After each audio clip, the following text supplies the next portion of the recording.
Magandang araw sa inyong lahat. Bago mo panoorin at pakinggan ang video na ito, magtanong ka muna sa sarili mo. May punong mangga ba sa mismong harap ng bahay mo? Kung oo, ang sagot mo, mas mabuting tapusin mo ang video na ito hanggang dulo. Dahil ayon sa mga sinaunang kasabihan, pamahiin at feng shui, ang punong mangga sa harap ng bahay ay hindi lang basta puno. Maaari itong maging dahilan ng malas, paghihirap at pagharang ng swerte sa buhay ng nakatira sa bahay. Marami ang hindi naniniwala hanggang sa maranasan na nila mismo ang sunod-sunod na problema. Pera na hindi nagtatagal, negosyo na laging palugi, trabaho na hindi umuunlad at pamilya na laging may alitan. Kaya kung ayaw mong mangyari ito sa iyo, makinig kang mabuti. Dahil ngayon, pag-uusapan natin kung bakit malas ang punong mangga sa harap ng bahay. Ayon sa kasabihan at feng shui. Sa matagal ng panahon, may kasabihan ang matatanda na ang puno ng mangga sa harap ng bahay humaharang sa biyaya at liwanag ng kapalaran. Bakit mangga? Hindi dahil masama ang bunga nito, kundi dahil sa lakas at bigat ng enerhiya ng punong ito. Ang punong mangga ay malaki, malapad ang ugat, makapal ang katawan at tumatagal ng dekada. Ayon sa kasabihan, ang ganitong klase ng puno kapag itinanim sa harap mismo ng bahay ay parang pader na humaharang sa swerte. May paniniwala rin na ang punong mangga ay tirahan ng mga elementong hindi nakikita. Lalo na kapag matanda na ang puno, madilim ang paligid at direktang nasa bungad ng bahay. Kapag ang bahay mo ay palaging mabigat ang pakiramdam, mainitin ang ulo ng mga nakatira at laging may tampuhan o away, ayon sa matatanda, isa raw sa unang tinitingnan ay may punong mangga ba sa harap ng bahay? Sa feng shui, napakahalaga ng daloy ng enerhiya o chai. Ang harap ng bahay ang tinatawag na mouth of chai. Ito ang pasukan ng swerte, pera at oportunidad.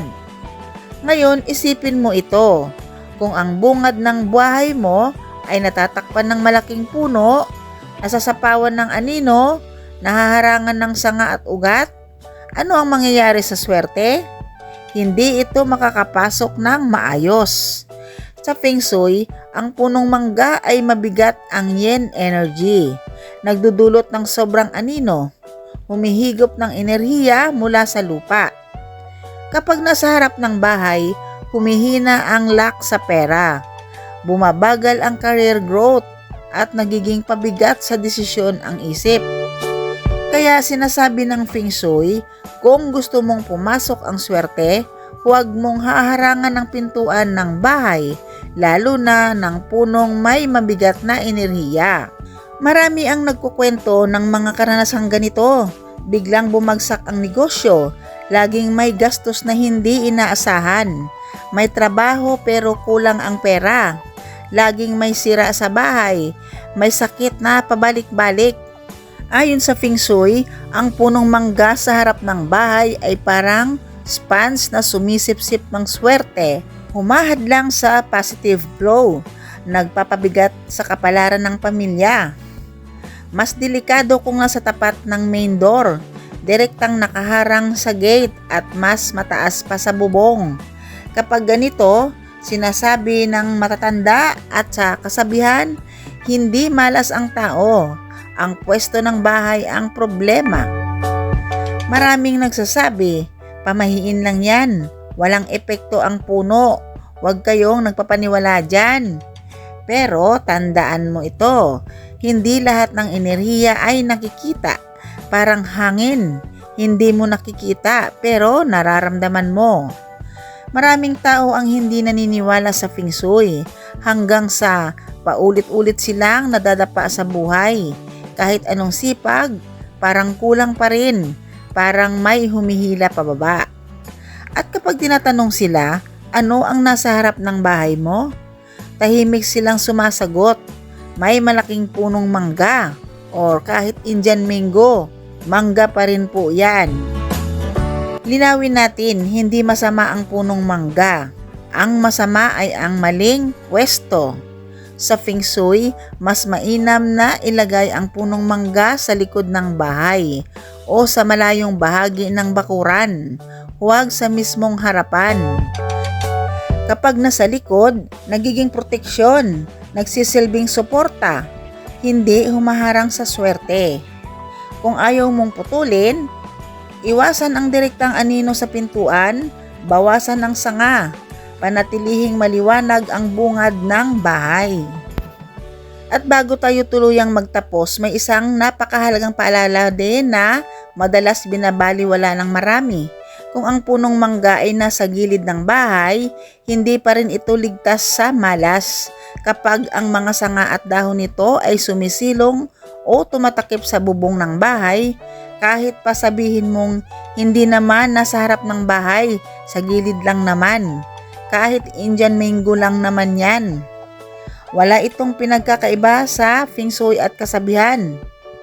Ayon sa matatanda at sa Feng Shui, malas ang bahay na nasisilungan ng punong mangga. Kapag ang bubong ay palaging nalililiman, palaging may bumabagsak na dahon, palaging basa at marumi. Ibig sabihin nito sa enerhiya, natatakpan ang liwanag ng bahay.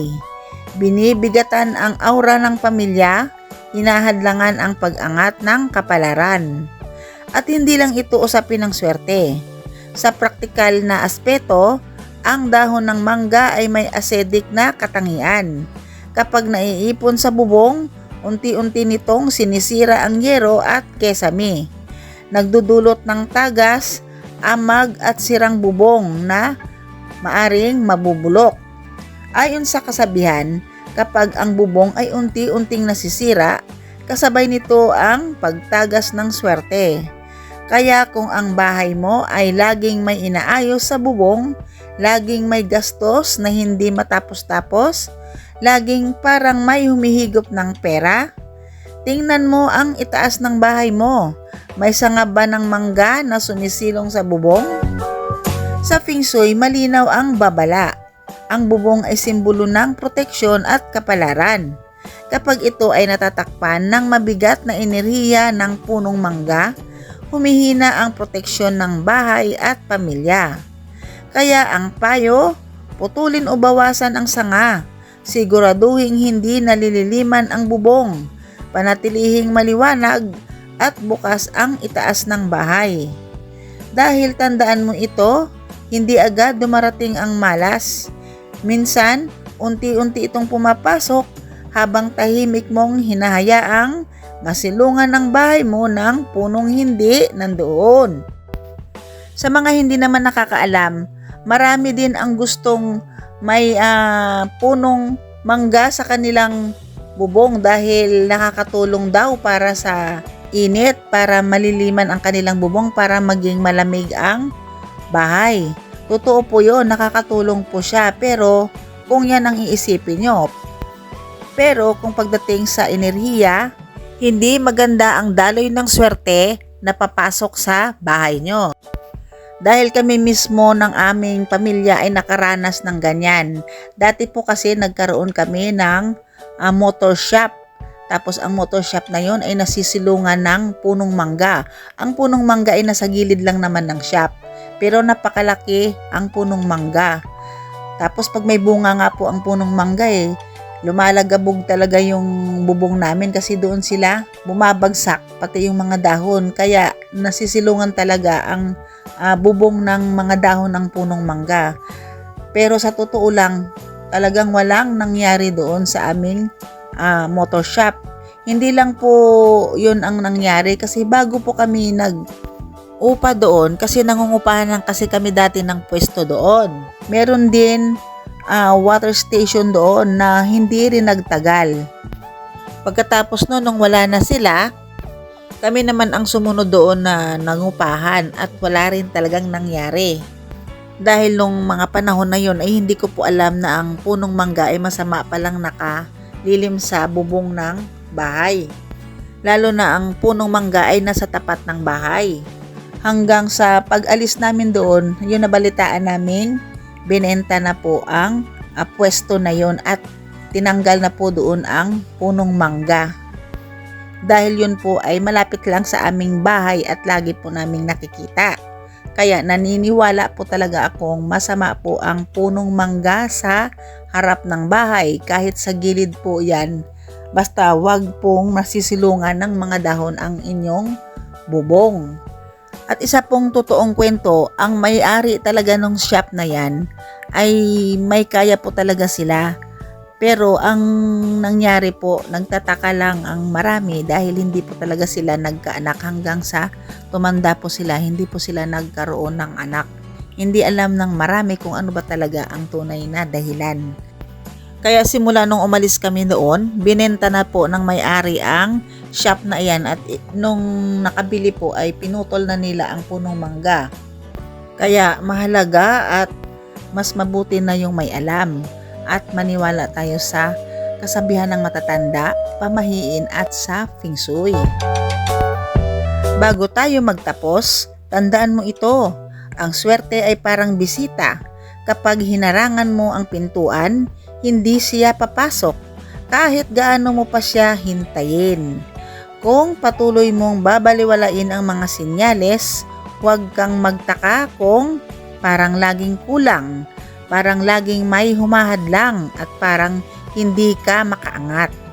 Minsan, hindi malas ang buhay mo. Mali lang ang nakatayo sa harap ng bahay mo.